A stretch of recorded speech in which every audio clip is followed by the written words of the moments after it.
I decided to go back, and I have to be nice to Naomi and finish her story. So I guess in order for that to happen, I have to give up my memories. Sounds healthy. Let's do it.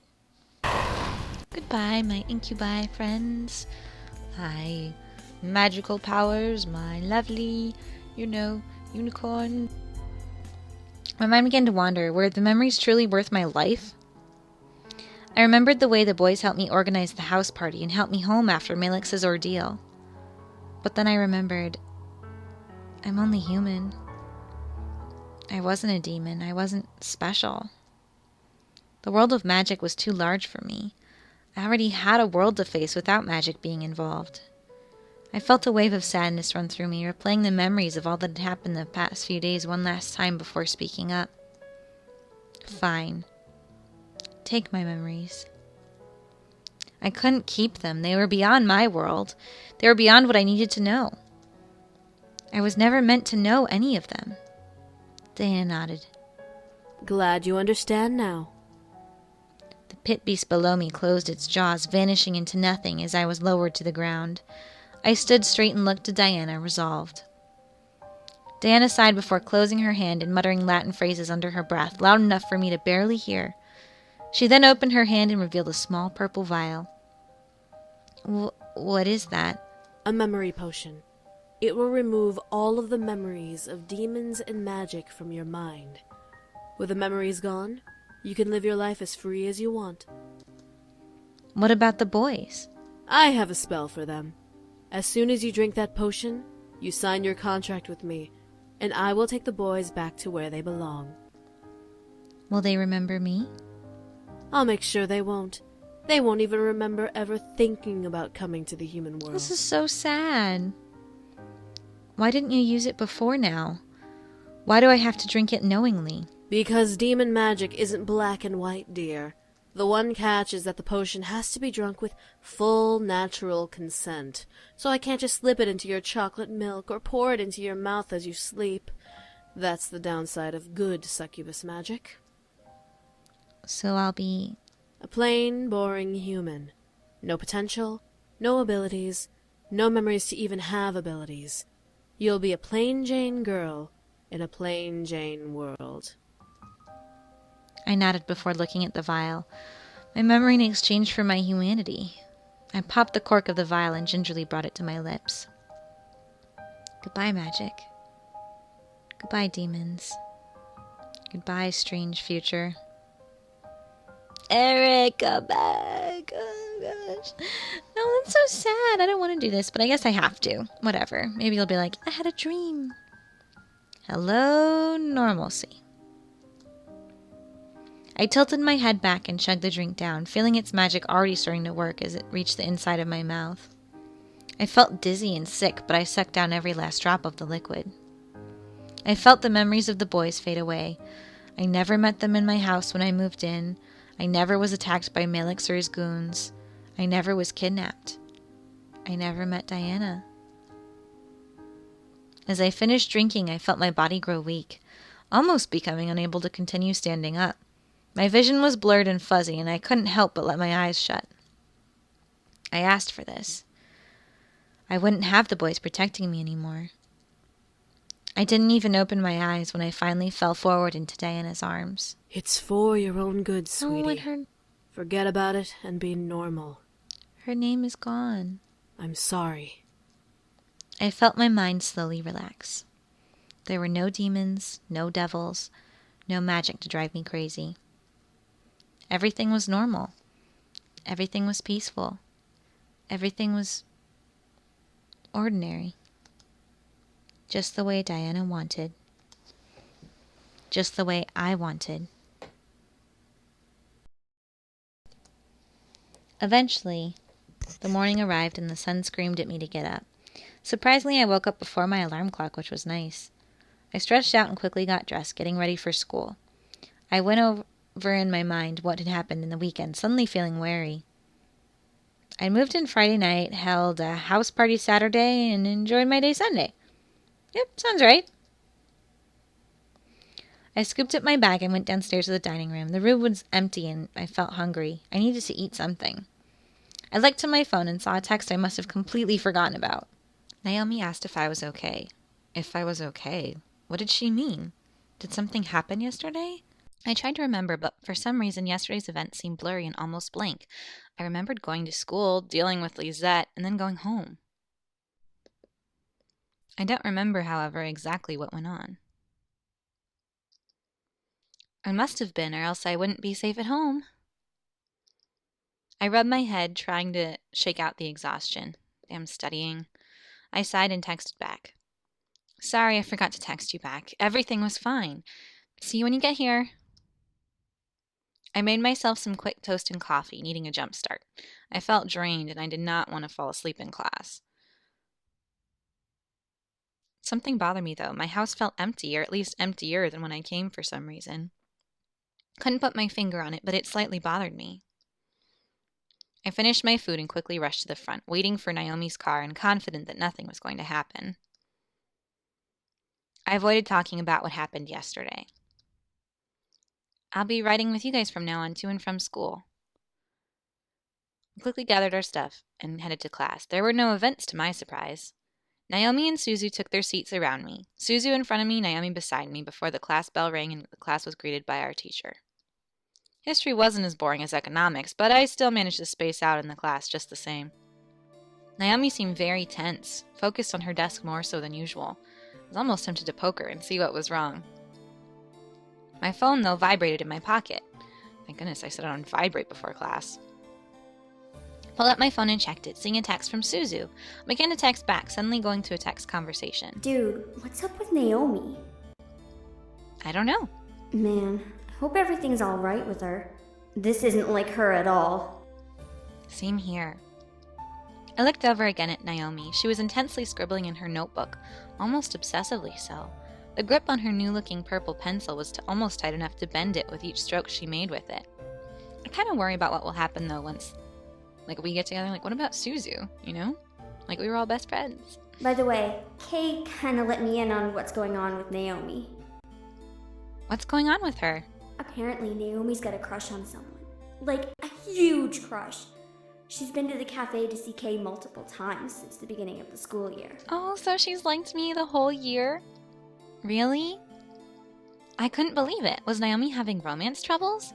I looked over once more. Something made my heart slightly skip a beat at seeing her again. I was worried, yeah, but for some reason I felt a little angry. Who did Naomi have a crush on?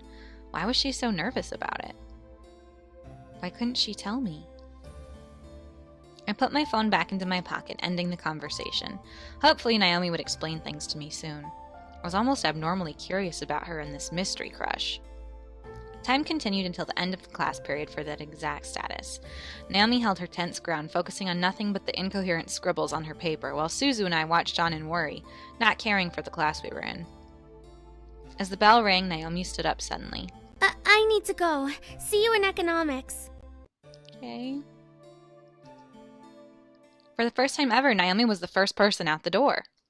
What just happened? I don't know. Let's chase after her. If I can select it. Hello. Hello. Chase her. All right, I needed to see what was wrong. Naomi was important to me and I needed to help her. I instantly grabbed my things and rushed out of the room. Whoa! Anderson! Hey! I wasn't listening. I needed to get to Naomi. The hall was full of students, which made spotting Naomi a little harder. I wished I was just a little taller. Naomi. I began to push through the crowd, trying to find a trace of her hair, her shirt, anything. I managed to get a glimpse of her white bow, instinctively following it down the hall into a classroom. Naomi's class was the other way. Where was she going? I continued following and peeked into the classroom, seeing no one else in there except Naomi. What shocked me was seeing her standing over the empty desk, whimpering and almost sobbing. I didn't know what to do. The world behind me in the hall went into slow motion as I stared at Naomi's back. She obviously wanted to be alone, but I wanted to help her and fix whatever was bothering her. It's what true friends do. I'm going to help her. I couldn't leave her like this. I quietly stepped into the room and closed the door, making Naomi flinch and freeze up. Naomi? Naomi gasped before turning to me, a shocked expression on her face. Tears had painted her cheeks, which made my heart sink in my chest. Naomi, what's wrong? It's nothing. Nothing. Naomi quickly rubbed her eyes and face, trying to cover her face and clean it of sadness.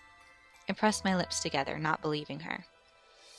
Naomi, talk to me. You are acting strange in history. I was just listening to the lecture. Liar! You were scribbling in your notebook. I was watching almost the entire class period. I have bad handwriting. Liar! She is kind of cute, though. She's just like, meh. No, she didn't. She had the most precise, elegant handwriting I've ever seen. Why was she lying to me? What was going on? What was making her so distraught? Naomi, whatever is troubling you, let me help you. You can't help me, okay? I stepped back, feeling the sudden anger in her voice. She covered her mouth, regretting what came out of it, and stared in almost pure fright at me. Naomi. I stepped towards her, not wanting to scare her, but wanting to be closer. Naomi didn't seem affected, so I continued to walk towards her. Eventually, we were only a desk away from each other. Tell me. Naomi stared before letting out a shuddering sigh, nodding in defeat. I slowly took a seat in the desk in front of me, watching as she moved to stand in front of it. I've been having some issues, okay? Issues? What about? Well, I mean, it's not an issue, but it's hard to describe. Is someone bothering you? In a way. What? Is someone bullying you? No. Does someone have a crush on you? Well, actually, it's the opposite. You have a crush on someone. Yeah, but I don't know how to handle it. I mean, I used to believe I liked only guys, but all of a sudden I had these feelings. So I went to Kay, but she only listened and told me to just go along with it. But I don't know how to, You have a crush on a girl? That's not bad, is it? I'm the one who always wanted to talk about guys. No way. You can like whoever you want to like. But what if I liked someone who was really close to me? Makes sense. My mind instantly went to Suzu. Did Naomi like her? There was no way. And again, maybe Suzu, this is exactly what I was thinking, opposites attract. Suzu's rebellious personality interested Naomi enough to like her after all these years. It wouldn't be impossible. Yet somehow I felt a little jealous. Naomi liked Suzu? How could that be? I had to stop. This wasn't helping Naomi. I needed to help her feel better beyond anything else. So what? If you like someone close to you, that makes the feeling that much more powerful. Who knows? Maybe she likes you back. Naomi stared at me with a look I almost couldn't understand. It seemed strange, but it was almost loving. Look at her cute little face. What if the person I like is you? Ah! I felt like I was dreaming. What? She liked me? What? How? Naomi looked down at the desk, her face turning red. I've liked you for a while now. Well, I've liked you since last year. I was really not sure about how I felt, though, until last semester, when I started seeing Kay. You weren't dating Kay. She told me that what I was feeling was normal, even though I kind of thought I'd always go for men. Not that I have anything against people who aren't straight, but Naomi whimpered as she fumbled over her words. I found it adorable, but I couldn't help but stare in surprise at her. She liked me. Gently, Naomi took one of my hands and brought it to her lips, closing her eyes to breathe before looking back at me. We got all the ladies. I like you. I really do. Okay? I felt my heart flutter in flattery. Naomi, one of my best friends, liked me. I wasn't sure what to say. Naomi's face was almost as red as a tomato, but she continued to hold my hand, waiting for me to say something. She was a patient woman. I guess the confession really got her nerves out, because now she was calm and seemed relaxed. What could I say to her, though? This was a huge deal for both her and me. She had been one of my best friends for the majority of my life, and here she was confessing to having a crush on me. It was surreal, yet it made me feel both strange and fluffy. Fluffy? Naomi smiled and gently lowered my hand. I watched as she let out a relaxed sigh. I feel so much better after saying that. Thank you. I couldn't help but stare at Naomi a little longer. Was she not expecting me to say anything in return? A sentence bubbled in my stomach, forcing it out of my mouth without filter. I'm glad you feel better. Go out with me! Go out with me. Why not? I did not know what came over me. I let it spill out. I liked her, though. I liked her a lot. She was adorable and cute in her own special way. I loved that she was an individual and stayed true to herself no matter what Susie or I did. Sure, she was a little ditzy, but that added to the charm. Naomi stared wide-eyed at me, blushing as red as could be. I was positive that if she blushed any more, she would faint from all the blood pressure rushing into her cheeks to color them that red. Did you just... Yes, I did.